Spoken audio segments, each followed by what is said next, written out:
No matter if points are gained or points are lost, there will be much to discuss. For analysis regarding tonight's Winnipeg Jets game, here are Dave Manouk, Ezra Ginsburg, and your host, Drew Mindell. The Illegal Curve post-game show starts now. Good evening, Winnipeg. Good evening, Manitoba. For all those joining us live this evening on our YouTube channel and all of our social media platforms, we say good evening, universe, happy Thanksgiving, and welcome to the Illegal Curve post-game show. With Dave Manouk, I'm your host, Drew Mindell, here to talk about the juggernaut Winnipeg Jets 3-0 for the first time in 2.0 history as the Jets defeat the Minnesota Wild 2-1 this afternoon, this evening, tonight, whatever time frame you want to use. The Winnipeg Jets pull out the victory, taking it by that 2-1 margin, staying undefeated on this early part of the season by taking a victory away from their division rival. Dave Manouk, my good friend, it's been a whopping 8 hours since we were last together. Nice to see you again on this Sunday evening. Yeah, good to be back, Drew. It's been a long time since we chatted. As Hamilton Davis saying, it's been a minute. Yeah. But yeah, no, I mean, look, it's a good day in Jets land. The Jets and Moose defeat their respective Wild foes. Yes. So the folks in who follow the NHL and AHL teams of Winnipeg are quite happy with the result. And like you said, Drew, I mean, it's the first time, and we discussed it on this morning's. It's weird to say that on a Sunday. This morning's Illegal Curve Hockey Show. Just the idea that this is it. This is the schedule that really does allow for this team to have that sort of opportunity to bank points. Right. And make some hay while you can. Exactly. And you were able to achieve that again. It was a bit of a low event game at points, but ultimately at the end of the day, you're 3-0. You now, as we talked about on the show this morning, have 4 days to work. Well, they won't be on the ice tomorrow, but starting Tuesday, you'll have a few days to work on it. And one of the things I noticed, and again, obviously, admittedly, a very small sample size, but their special teams are both almost, I think, top 5 in the NHL. And again, 3-4 games in for most teams, not a huge deal, but they're perfect on the penalty kill. Mm-hmm. Their power plays, I think, at around 40% or something of that nature, maybe a little bit less after today. But I just think maybe actually a little bit more today, actually, now based on the Kyle Connor goal. But I just think that it's one of those situations where you're liking certain things you're seeing. There's still some warts with this team, but so far the Lowry line has looked good. Mm-hmm. The Kupari line has looked good. The Scheifele line has looked, interesting, and we're still waiting to see something from that Nemestikov line a little bit more late in the game, but you still want to see a lot more from that line. Yeah, you do want to see more from them, but if not all 2-1 games are evaluated equally. It's a second straight victory for the Jets by that 2-1 margin. Of course, they beat Chicago on Friday night 2-1 in overtime. They beat Minnesota tonight 2-1 in overtime, but this was a much more aesthetically pleasing effort from the Winnipeg Jets today against the Minnesota Wild. When there were lulls in their game, they were shorter in length than they were on Friday night against the Chicago Blackhawks. That game against Chicago was nothing to write home about, despite the final score being the same as tonight. I thought Winnipeg was clearly the better of the two teams on the ice tonight. Philip Gustafson played very well in net for the Minnesota Wild. You just look at the possession numbers. Just at a quick glance, the possession numbers, all 3 periods were pretty close to 60% versus to 40% in favor of the Jets. So, 3/5 of the possession to 2/5 of the possession for the Minnesota Wild. And it took until overtime, obviously, for the Jets to get the game-winning goal to seal the victory. But so much to like, I thought, about tonight's game from a Winnipeg Jets perspective. And when they made errors and there were some turnovers that were clear gaffes, I loved the defensive effort to get back and prevent those from becoming from getting past Connor Hellebuck. And any way you cut it now, the Jets have played 3 games this year, Dave, and they've given up 2 goals. I mean, so that's pretty damn good. That's a team that tells me that they still want to be, in the Jennings conversation all season long. Who knows if they're going to end up there? But through 3 games, that defensive consciousness that was such a hallmark of Rick Bowness and his time as Winnipeg Jets head coach still seems to be there for the Jets.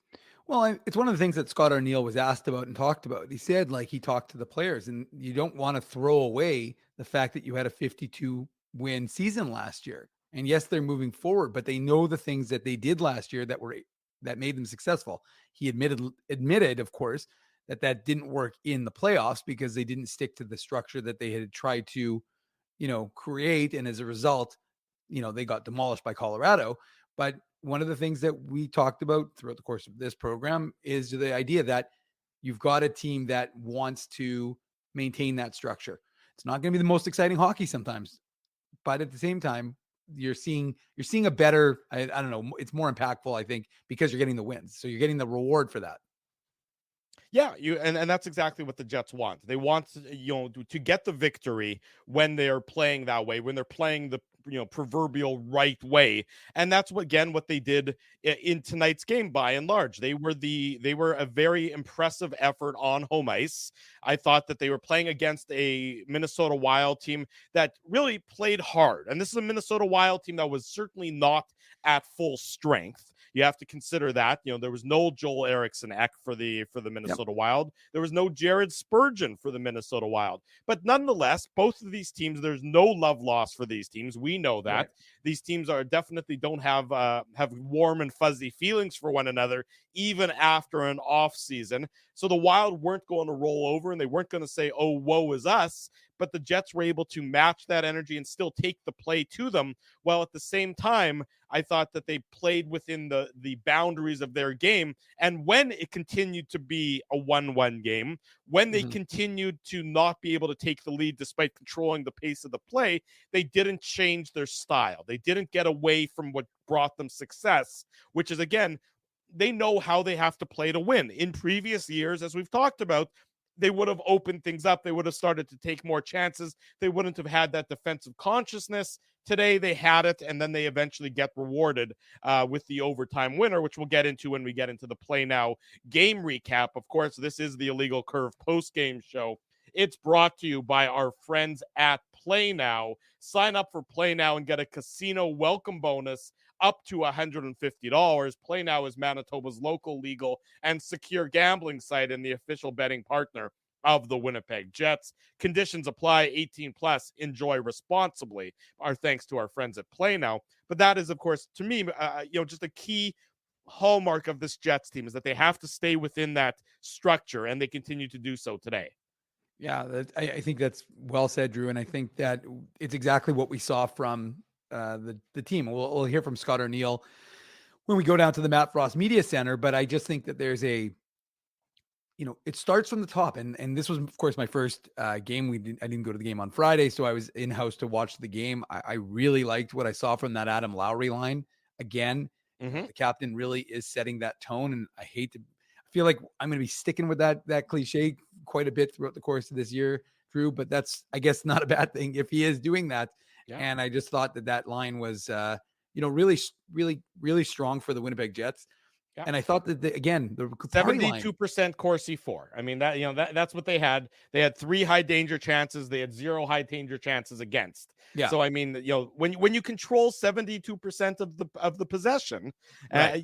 Then you're doing something pretty damn good. And now it's the 3rd straight game where they have been absolutely one-sided as compared to their opponents when it comes to success on the ice. And that's just a matchup.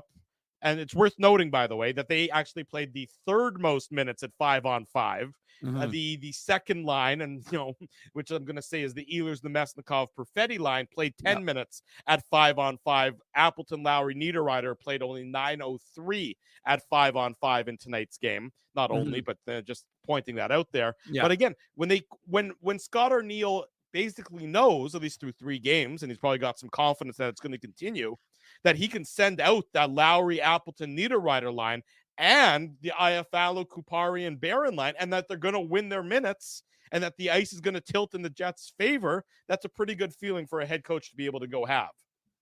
Look, I don't want to get ahead of myself, but I thought again, like this team is playing that disciplined style, and I think people we sometimes get um, we take for granted something that we know. Familiarity breeds contempt, right? And I think Mhm. that when there were not a lot of changes, people kind of got upset with what they were seeing. And I saw it in the chat earlier, but this is 11 straight regular season wins for the Winnipeg Jets, of course, because they Sure. won 8 to end the playoff before the playoffs last year. Yeah. And again, you don't get lauded for having the best regular season. Of course, nobody remembers who the President's Trophy winner is year after year. You have to generally look that up. You don't remember the really good regular season teams. Everybody, it's what have you done for us lately? And what have you done for us lately is get knocked out in the first round. But I think Drew did saying to that structure, and look, they need to create more 5-on-5. I don't think there's any question about that. That there's more that this team has to give in that regard.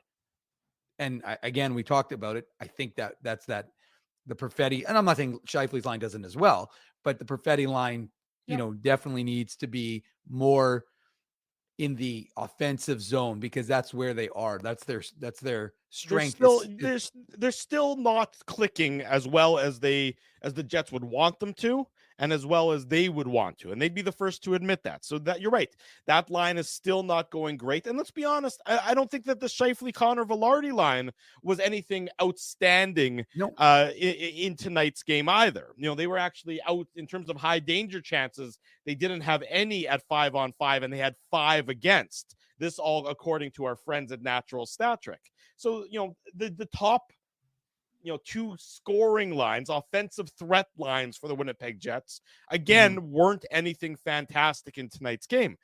But I thought that they were still better than they were on Friday, and that they were still able to get the 2 points. And it's not 2 points that you have to hold your nose and to feel as though you're stealing the 2 points. The Jets were the better of the 2 teams in tonight's game. They were rewarded for that by staying within their play, by yeah staying within how they want to be successful. This wasn't, Connor Hellebuck stealing the game for them. no He played well, certainly.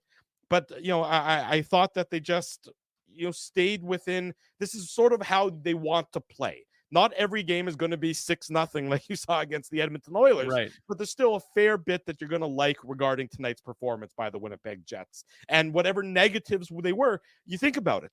There's 2 players on the Winnipeg Jets that were less than 50% Corsi in today's game.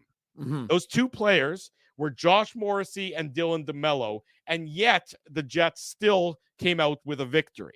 So the fact that they were able to get the victory even without having DeMello and Morrissey be as impactful and as effective as they normally are, I think speaks to the performance of everybody else on the team, and also speaks to the fact that when the top guns or your top D pair isn't necessarily performing at its peak, there's still a lot there that the Jets can rely on to shift the ice and change the tone of the game, namely the Lowry and Kupari line so far this year.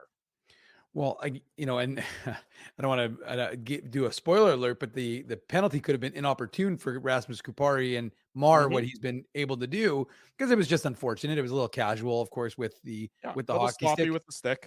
Yeah, Poppy was a little sloppy, although I'm sure no Jets fans were upset that it was Hartman who looked like he got shot.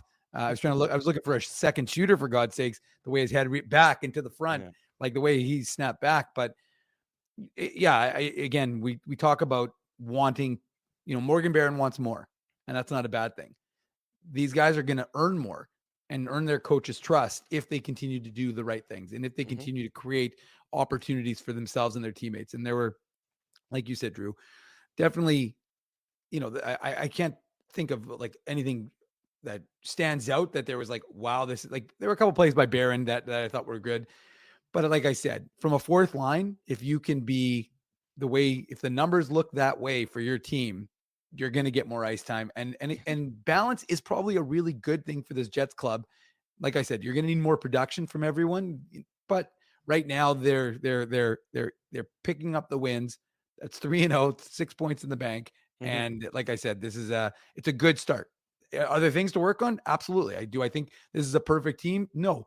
But like I said, you are definitely the two things to me, and I mentioned this, I think in one of the segments we had this morning, Connor Hellebuck's play, no question about that. That to me is a standout in through three games, but also that the special teams look good.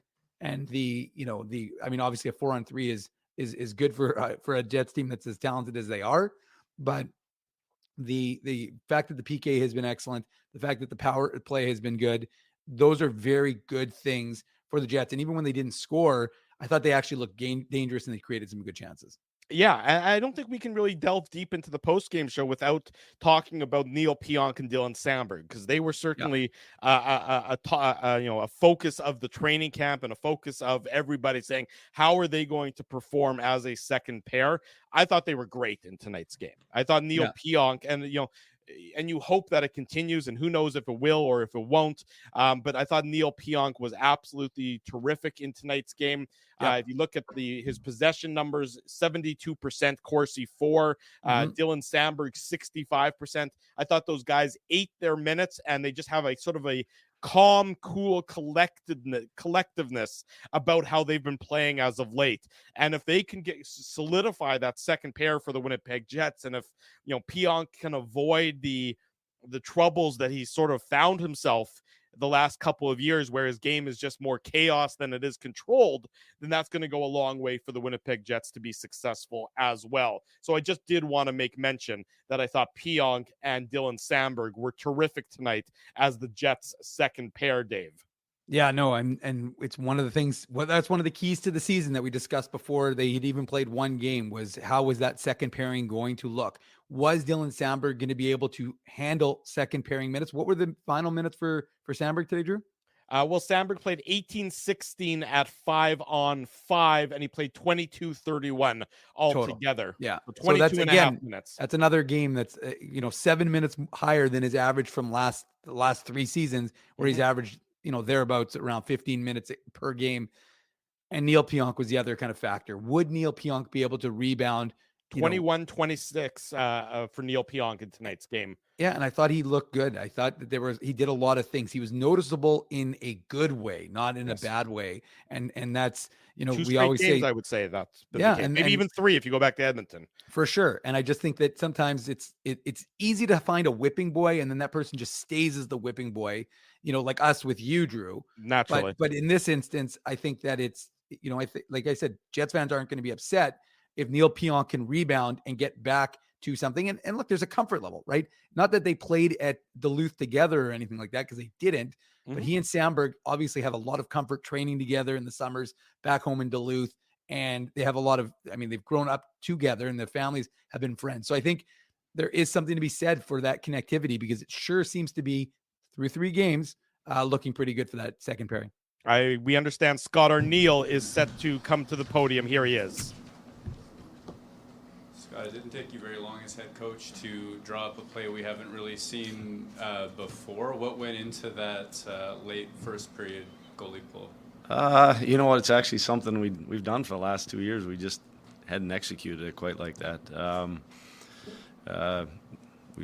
As coaches, we've all done it. We've had a player stand on the face-off dot, start a clock, take a slap shot, get your hardest guy to shoot a slapper, see if it goes in the other net. It's right around 4 seconds, 3 point something.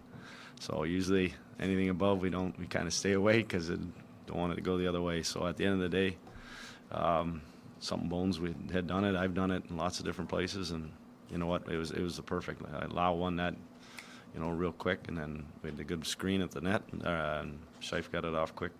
So I guess you got a couple of lefty shooting options in Miller, and was it Morrissey on the other side?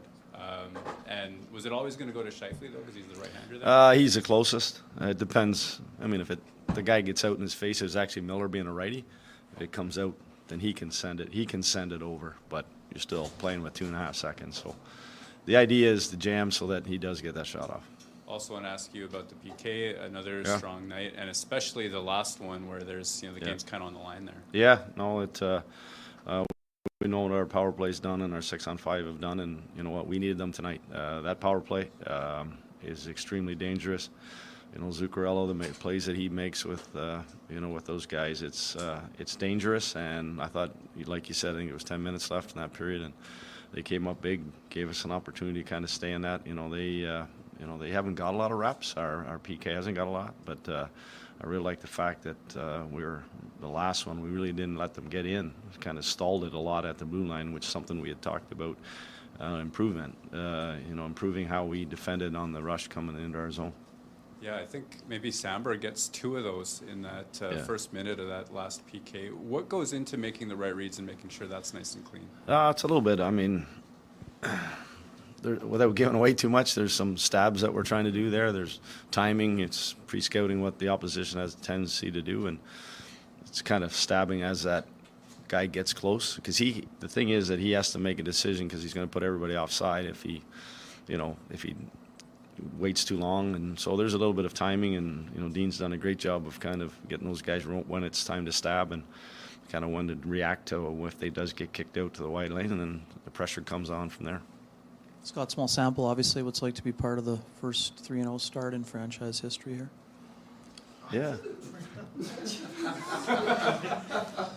Sorry, we got to look at I the numbers know. here. Actually, Brownie told me that one. So, but no, I know it's awesome. No, it's great. I didn't know that, and so it's great to hear. We'll move on. Hopefully, it's 4. Sure, fair enough. Now that Brownie brought it up. What's it like to see, or how would you describe Mark Scheifele's start to the season? You know what? Veteran guy, gave me 800, hitting 300 the other night in goals. He's feeling real confident. He's just playing at elite level, and when your best players can be your best players, and that's not just him. There's a lot of guys that are playing at a high level right now, and that's good because it's gotten us out of the gate here. You don't know how the season's ever going to start, and as a head coach, I'm happy that the best players are up and running, and it just helps us to have success.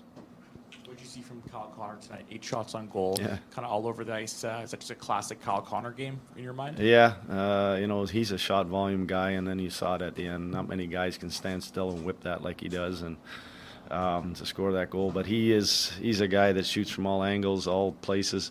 He did it the other night, actually. He had a bunch that kind of a couple off the mask. I think he threw a couple off the shoulder. His release is so good that you want him to do that. You don't want him to not take his shots. And when he's on, he's finding holes, he's finding places on the ice so he can get that shot away. What is it about Scheifele that really amplifies Connor's game in those situations? Well, there's a chemistry there. They've played together. I think him being a right-handed centerman, if it's on the rush, Casey he's got quickness. He's got good burst. He'll find him. Scheif's pretty good at passing and find him when it comes in the offensive zone. Casey does a great job of hiding and kind of darting in and darting out. Gabe kind of distracts people because he's around the front of the net, and if you leave him alone, then he has his plays that he makes. But Casey does a great job of not staying in one spot. He's always on the move, and Scheif finds a way to find him. Scott, last year, this team's identity clearly was its defensive acumen, and you win the Jennings. Just the 2 goals against now in 3 games, and Connor Hellebuck would probably tell us that he would like both of those back. He always seems to say that when he lets. But that's obviously something your group has not abandoned whatsoever, even if you've fallen behind in these last 2 games, haven't kind of opened it up. So I imagine of the many things you're liking about your club, sticking to that identity is up there. Yeah, and right from day one of training camp, we weren't going to get away from that. That has become our identity. It's something that anybody that was here 2 years ago, it's what we tried to ingrain in them. That's how you win in this league, and you start there, and then all the other things have to come into play too. But if you can't defend, you're going to make for long nights.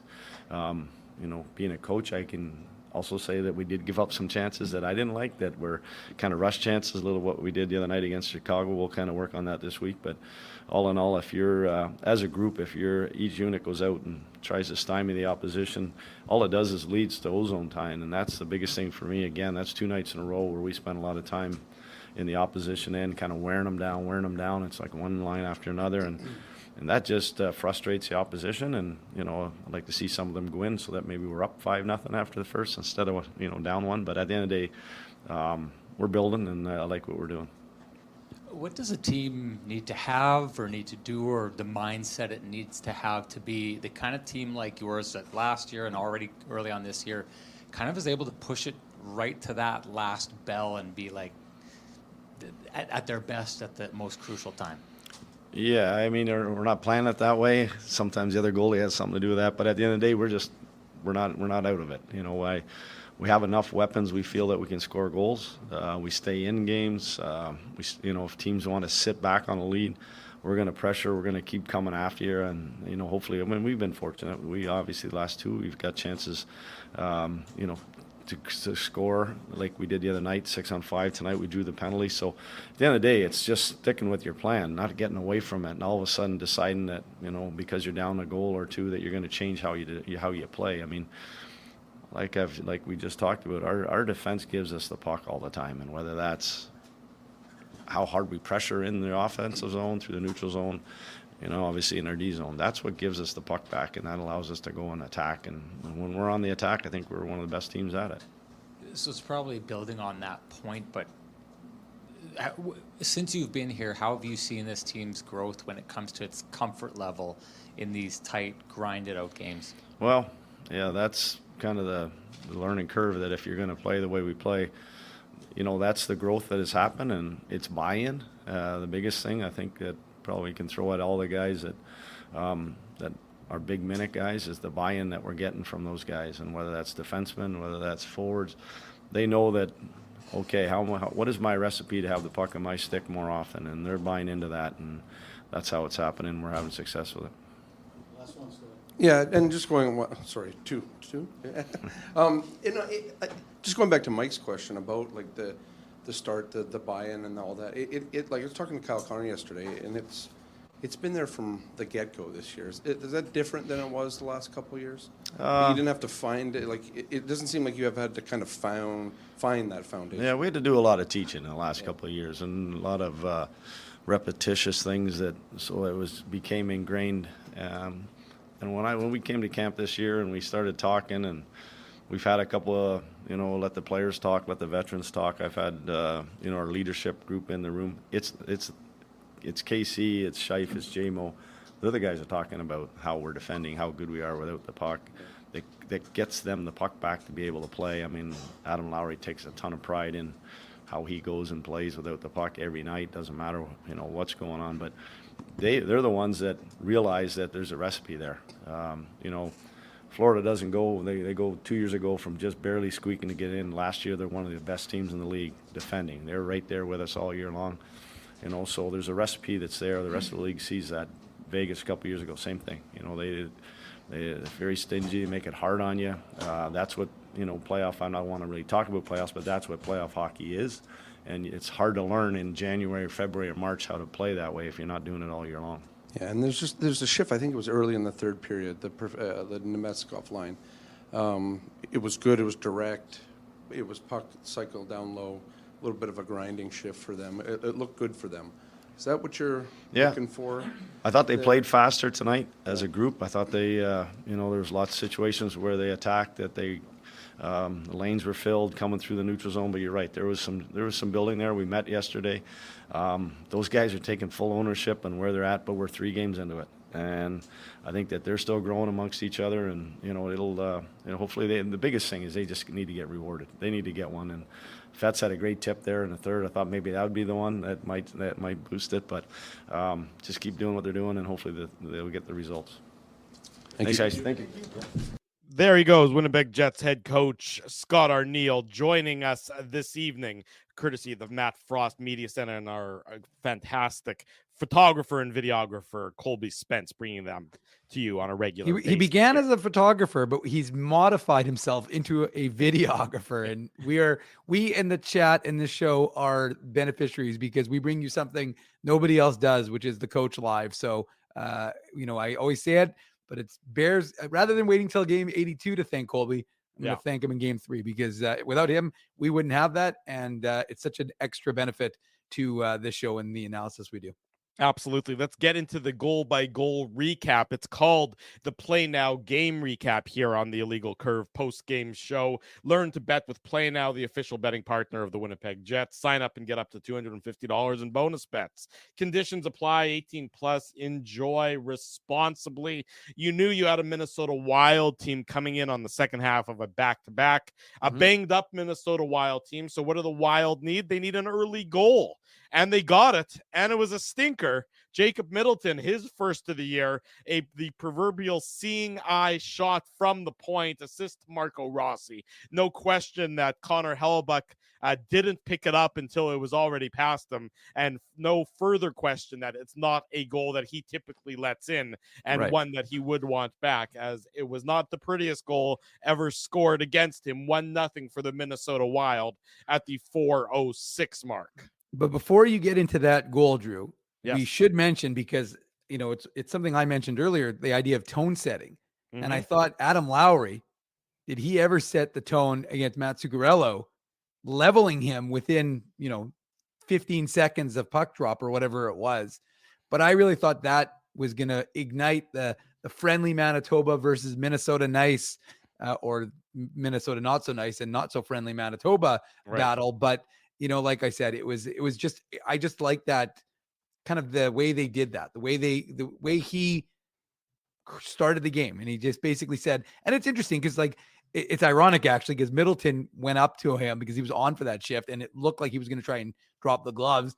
Then shortly thereafter, he scores the goal. So good for him that he didn't. But I just like the fact that Lowry went, and just one of those things you talk about when you have a captain like 17, that's what he does, right? And he got some chances to score, which we'll talk about later. But I just like the fact that he went out against a division rival, against a team that's, as he mentioned on the show this morning, lost the game against the Seattle Kraken, a game that they had the lead on, and they end up losing that game. Yeah, exactly. And they end up losing that game in a shootout. So he went out there and he said, okay, I'm going to show you're not going to come in here. We're going to try and make it 5 straight games that the Jets in the regular season have defeated the Wild. Because as you said, Drew, on the show, they won all 4 contests last season. And so, yes, but now fast forwarding a little bit, first of all, then the other thing we should mention also is Nemestikov gets clipped. Yes. I think that was before the goal. And was it not? I think it was, because it was fairly early on where Nemestikov gets clipped as he's skating through the neutral zone, and he went down. He was on the bench for a little bit. Then he eventually got back on. So the disaster averted in the sense of injury for the center of the number 2 line, whatever you want to call it. Tonight, I guess it was the number 2 line, Drew, based on 5-on-5. Right. But we're not just say Lowry or say Nemestikov. Otherwise, it's going to be impossible. No, I know, of course. But anyway, so the point is that, those 2 things kind of happened. I thought they were notable for sure. And then, yeah, you're right, Drew. Then you look at what happens with that Middleton goal. It's just unfortunate. The Jets had some good pressure just before that. And then, of course, the Wild, a seeing eye shot against Connor Hellebuyck, it goes in. Is it the end of the world? Probably not.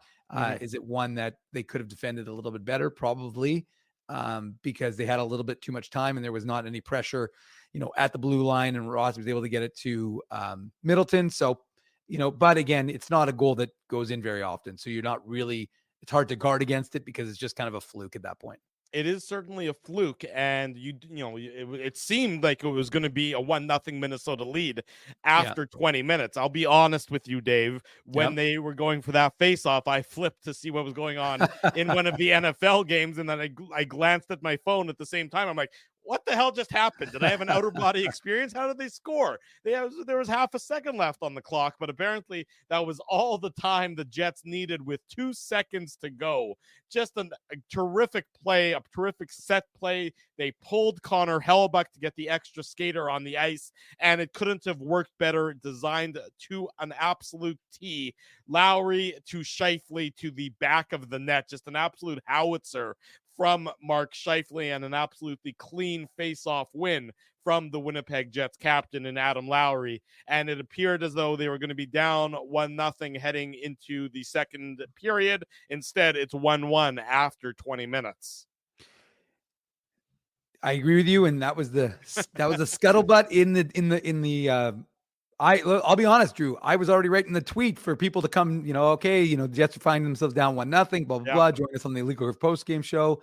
But of course, I'm watching the play and it goes in. I'm like, you're just kind of sitting there because I looked at Mike McIntyre, who it's just to the left of us. And I was like, when was the last time we've ever seen that for the Jets? We've seen it against the Jets, but how often do you ever see? In fact, I don't even remember seeing it against the Jets. I'm sure it's happened. I feel like San Jose once did that many, many years ago, but it could have just been. It could have been like they scored a game winner against the Jets with a second to go, right, in the third period. But I don't think it was. It wasn't a 6-on-5. It was just a last second goal. Yeah. But I don't remember. And correct, maybe the chat can jump in if they can remember. But I couldn't remember a goal like that, a 6-on-5 goal, pulling the goaltender. No. And it almost never works. It's one of those things that is probably, it seems like it's cute to try, but I mean, everything has to work so perfectly for that to be successful. Yeah. I mean, that's the part that's so surprising. No, you're absolutely right, Drew. I mean, you need to have the clean face-off win the way, Adam Lowry did. You have to have the, Mark Scheifele getting it off as quickly as he did. And then, got to give, it's unfortunate for Gustafsson because he had played a pretty good game. Right. And then of course he continued to play a good game, made a number of really nice saves against the Winnipeg Jets to keep it a tie game. But, in that instance, it's just a little bit of I guess it depends on the team you cheer for, but it's unfortunate luck for them. But like I said, I just like the fact that the Jets are aggressive because, as you said, Drew, like how many times have we seen that where it doesn't work? So when you actually see it and it does work, well, it's impressive because the other thing with also worth mentioning is that the Wild have that area the clogged up. Like Scheifele has almost no time to get that shot off. And he has to get it up so quickly because, I mean, you're right. It was a clean face-off win, but I didn't think that the Wild defensive coverage was atrocious on the play or anything. It's just an absolute, sometimes, when a defensive back has coverage on a wide receiver and he's got blanket coverage, sometimes the quarterback can still drop it in there and there's nothing the defensive back can do. There was nothing the Wild could do here. It was a perfect shot by Mark Scheifele. And Gustafsson and the Wild defenders just had no defense against it. Yeah, I mean, look, Adam Lowry, versus Matt Boldy. I mean, there's a bit of a disparity probably there in terms of face-off, proficiency. And like I said, Hartman tries, doesn't. I mean, he didn't have the best kind of attack on Mark Scheifele. The only issue is they parted a little bit like the Red Seas a little in that regard.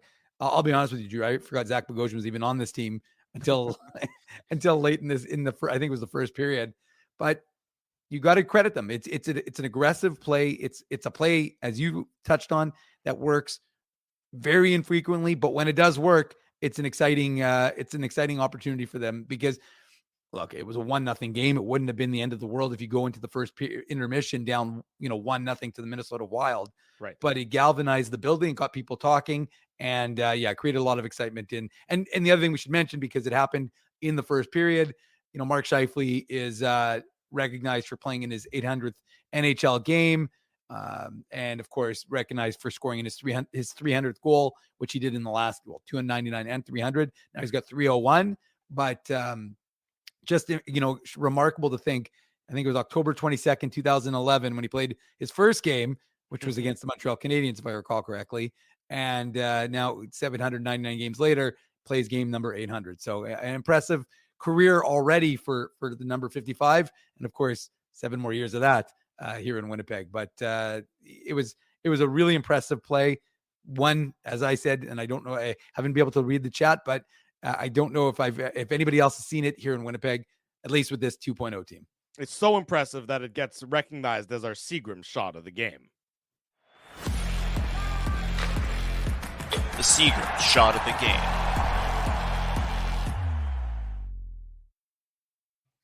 Big thanks to our friends at Seagram's for their continued support of the Illegal Curve post-game show. Seagram's 83, Manitoba's favorite Canadian whiskey. If you're imbibe safely. Maybe you're having a drink with you're celebrating Thanksgiving with the family, either today or tomorrow. We recommend the full suite of Seagram's products. Big thanks to Seagram's for their continued support. 1-1 at stopped after 20 minutes. No goal scoring for the next 40 minutes of regulation. Chances on both ends. Both goalies came up big. None that I would describe as grade A superstar saves. I mean, there were a couple nice The Lowry saves. one, the Niederreiter pass to Lowry was pretty impressive. Sure. Yes, that was a pretty nice and that was save. a nice. We were talking about it again, like I said, upstairs, and we couldn't determine if it was a blocker save or if he made it the save with his pad.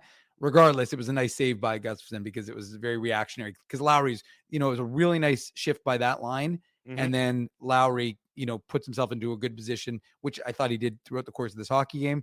But he was in good position, and Niederreiter finds him again. That's that chemistry, that long-standing chemistry that trio has developed. And he would have been rewarded normally, but Gustafsson made a great save.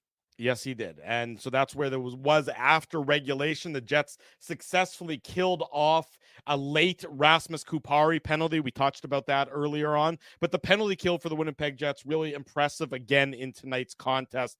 Perfect on the season so far. And, anytime you can kill a penalty late in the game with, 5 minutes to go and not give up a shot on that penalty kill, they really buckled down. They really, had a great blue line where the Wild were not really able to penetrate it. And that certainly, I think, was a bit of a boost for the Winnipeg Jets towards the end of the game. And then Zach Bogosian takes that holding the stick penalty, really. And if he doesn't take that penalty, the Jets probably win in regulation because Scheifele was going to be all alone on the doorstep. Instead, Bogosian takes that holding the stick penalty with less than 10 seconds to go in regulation, and the game gets sent to overtime, where the Jets almost blow it. I mean, let's be honest. It was a bad play by Mark Scheifele in overtime that almost leaves the Wild with a scoring opportunity, but you love the back check. There was a play by Scheifele and a play by Morrissey in today's game where they had turnovers in the offensive zone, and they were able to come back and clean up their own mistakes, Dave, to prevent those turnovers from becoming a scoring chance against. I remember the Morrissey one against Kirill Kaprizov, and that's not the player you want to make a mistake against, Kaprizov, given how dangerous he is. And Scheifele, in this instance, in overtime as well, was able to rectify his mistake.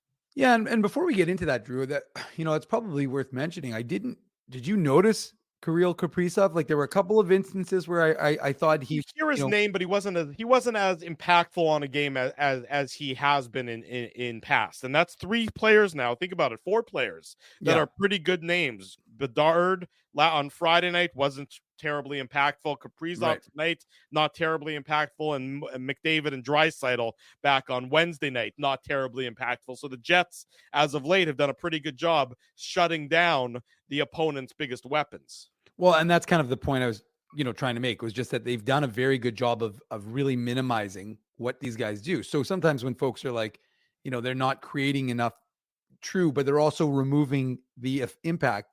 And, that kind of touches on what you said, right, Drew? The idea that they're looking to replicate their Jennings Trophy victory from last year. And so far, 2 goals through 3 games, that's looking pretty good. But now getting back to the point you were touching on earlier before I sidetracked us, which is the fact that, you're right. Absolutely. Mark Scheifele is in. It was a good shift by that line. And I liked that they continued. They didn't play for overtime, because how many times have we watched a game where like, well, this is clear that's just both teams are just going to play for overtime. Right. And you like the fact that they were trying to win it in regulation. They went for it. And yeah, if Bogosian doesn't, I said haul down, but he basically grabbed the stick. If he doesn't do that, it's likely, a tap in for Mark Scheifele because of where the puck ended up and where he had positioned himself. So even though they don't score on that play, a smart play by 55 draws the penalty. And, going into overtime, you like the Jets' chances anyways in overtime with the weapons that they have, but you especially like them when they have the man advantage. Exactly right. And they get the game winner in overtime. Kyle Connor, his second of the year, assist to Scheifele, assist to Morrissey. I'll be honest, when Connor didn't fire it immediately upon getting pass from Scheifele. I thought that was a golden one-timer opportunity. And then when he didn't release it immediately and then he shot, I thought, oh no, that's not the opportunity. I thought that Gustafsson was in good position. But again, almost the carbon copy of the Scheifele goal. The shot is just better than the goaltending in that case. There was not a big window for Kyle Connor to shoot at even after that pause, and somehow he managed to pick it on Philip Gustafsson, giving the Jets the 2-1 victory in overtime. I mean, Kyle Connor, for all his warts defensively, is still an elite goal scorer in this league. There's a reason why Kyle Connor has 53 game-winning goals, leading the Winnipeg Jets 2.0 in that category, and 1.0 for that matter. In that category, his shot is lethal. His shot has been lethal since his University of Michigan days. Probably his he played for he played for the Phantoms, or no, who did he play for in the USHL? Oh, Dave, you're asking me difficult. I want to say it was like right I feel like it was the Phantoms, but hold on, I'll do a quick see. This is where Ezzy would usually be helpful, because he could say he played for the Phantoms. Can the chat help me out on this one? Youngstown Phantoms. Good job, there we go. Dave. Well there done. we go. But the point is that he's had a shot that is unbelievable. And I was looking at it. He scored 53 game-winning goals for the Jets team. The next closest guy is Mark Scheifele at 49. But Mark Scheifele's played 800 games. Kyle Connor's played a grand total of 535 games after tonight. It's a lot less. But yet he's got more game-winning goals than anybody else in this organization. He's a phenomenal shooter. And to your point, Drew, you look at that and you think, well, why didn't you one-time it? But it's because his shot is so good that most guys can't beat a goaltender like that. But he's not most guys. He is and not so most guys. he is an right. elite. He is an elite shooter. We saw it on display in that opportunity. Ends the game, and of course ends everybody happy. And they went home happy in downtown Winnipeg to celebrate Thanksgiving with their friends, their family, their loved ones. The chat is having a debate about pies, so you know that everyone's in a good mood so far. The Jets victorious tonight, 2-1 over the Minnesota Wild. They improved to 3-0 so far early in the season. They take the next 4 days off from game action. They'll be skating, I'm sure, Tuesday, Wednesday, Thursday. IllegalCurve.com will have all the latest news for you regarding the Winnipeg Jets. When we come back on the other side, sorry, go ahead, Dave. I just want to add one more thing, because even though he didn't get any points, and I know that folks are saying, he's looking a little out of sorts, but I thought Gabe Vilardi, again, net front presence, creating something that Gustafsson has to be aware of, right? And he has to be ready for. And so there are a couple of instances where Vilardi is doing that. He's taking away the eyes. And he's right beside the side of the net. So he knows that if Connor hits him with that pass, it is a goal. And I just think that he's in the right spots. He's not getting rewarded for it yet, but it seems like, and I think it's been a bit of a slow start for him, obviously, but I just think that, he is like some of the other guys, still trying to find his way. But I just like some of the positions he put himself in to find that success. There you go. Well said, Mr. Dave Manouk. When we come back on the other side of the break, a Manouk Moose Minute, and we'll wrap up tonight's post game from the downtown arena. The Jets win 3-0. Drew Mandel, Dave Manouk with you. It's the Illegal Curve post game show. It rolls on, courtesy of our friends at Play Now. We want to thank you for not betting with Play Now and choosing our illegal gambling site instead. Because we couldn't afford things like this without your money. So much of your money. Now you might have questions like, do our profits benefit your community? No. Or bet with Play Now, Manitoba's local legal and secure gambling site. Dining, entertainment, parking, and convenience, all in one spot. City Place is located in the heart of downtown Winnipeg, attached to the Canada Life Center. Whether you're working, living, or out for a night in the downtown, make City Place your go-to destination before or after the fun finds you. Lunchtime, game time, anytime, visit City Place at 333 St. Mary Avenue, next to Canada Life Center. Holt Dental, the new official dentist of Illegal Curve, has a philosophy rooted in two unyielding principles: genuinely caring about patients and providing outstanding service. Being a patient of Holt Dental means more than just checkups and treatments. It's taking the time to listen and talk to each patient so they can achieve the best long-term health, functionality, and aesthetics for their teeth, mouth, and gums.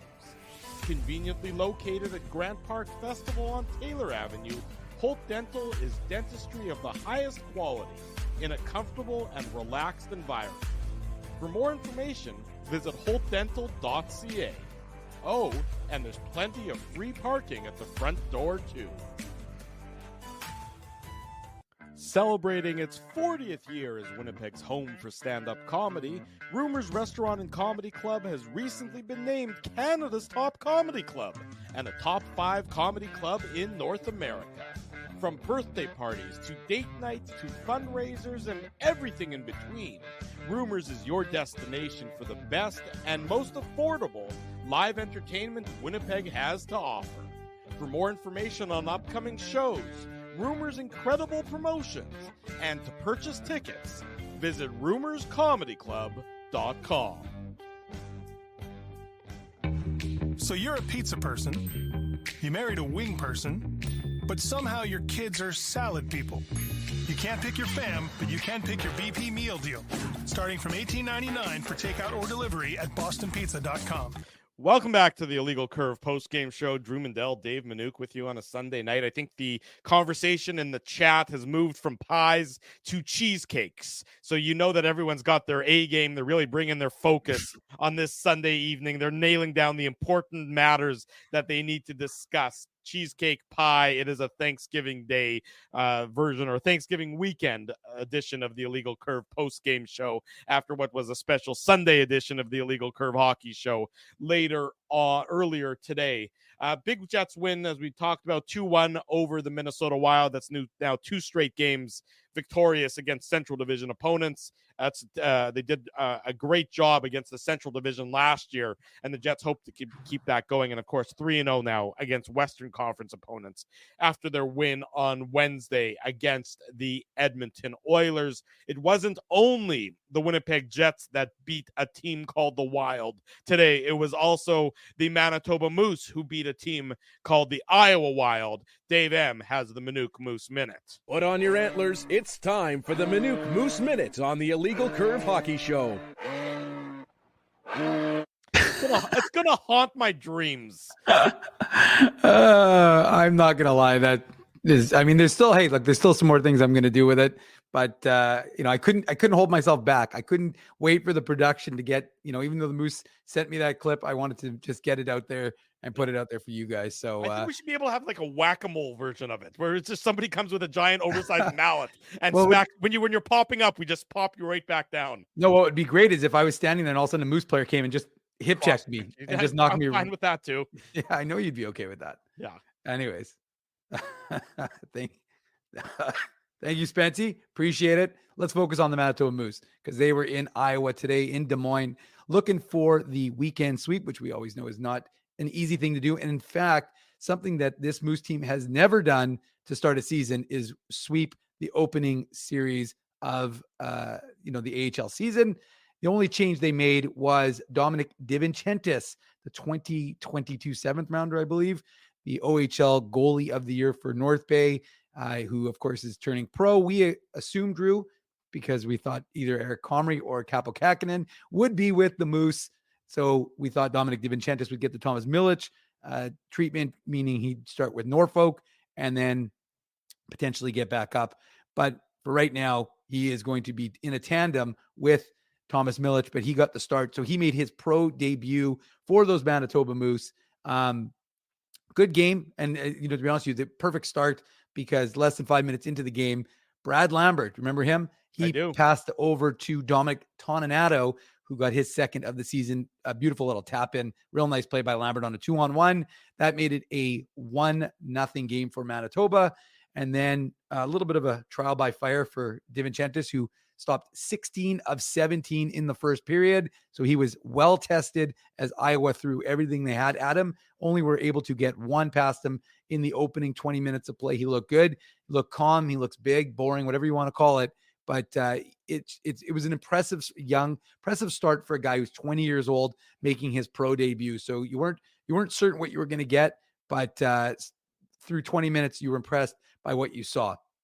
And then early category Moose goal of the year for 2022. I know Frosty's going to love this one, because even though it's only the second game for the Moose, it was a beautiful goal by 2022 third rounder Danny Zhilkin, who, of course, his season came to an untimely end last year when he had to have shoulder surgery, but he looks healthy. He looks fast, and he scored an absolute beauty. Perfect tandem pass by Simon Lundmark and Elias Salamonson, again, 2 Jets draft picks, who one touched it up, kind of whipped it up as he was, rounding up in the Moose zone, and he went through 2 wild defenders and then beats the goaltender to give the Moose a 2-1 lead. It was a short-lived 2-1 lead because 44 seconds later, the Moose gave up a goal to tie the game 2-2 through the second period. Again, DiVincentis, though, was very good, making 32 of 34 stops through 40 minutes of play.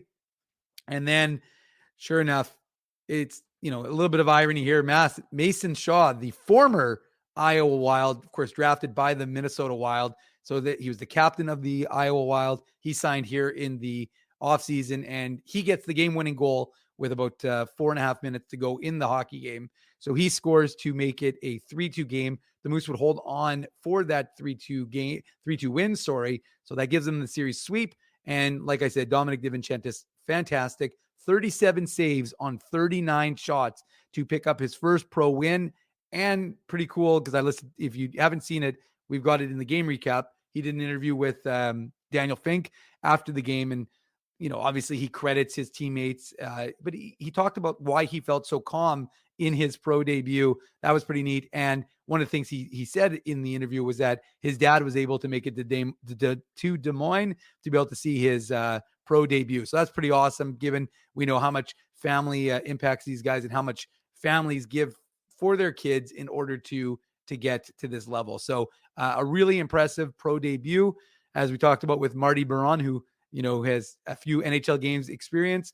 Yeah, a young tandem can work, and so far through 2 games, very early, but the Manitoba Moose are showing that a 21-year-old and a 20-year-old goaltender can lead the ship, as they are now 2-0 for the first time. I guess that's also interesting that they're also 2-0 for the first time since the 2.0 history. So a weekend of history for the NHL and AHL organizations in Manitoba. We got a 1 2-0 team, 1 3-0 team, a perfect weekend of victories for the True North teams.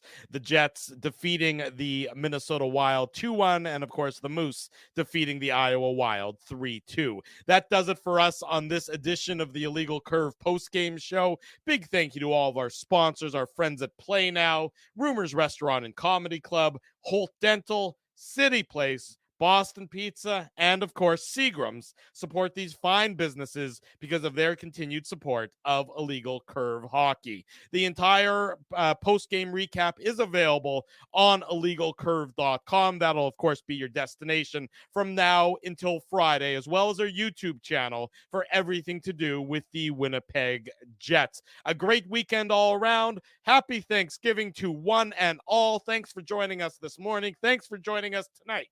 For Dave Manouk, I'm your host, Drew Mandel. Until Friday at around 9:40 p.m., we wish you good night and good luck, and thanks for watching the Illegal Curve post-game show. Thanks for listening to this broadcast from Illegal Curve Hockey. For more great Illegal Curve content, subscribe to the Illegal Curve YouTube channel, follow at Illegal Curve on Twitter, Facebook, and Instagram, and visit your online home for hockey in Winnipeg, illegalcurve.com.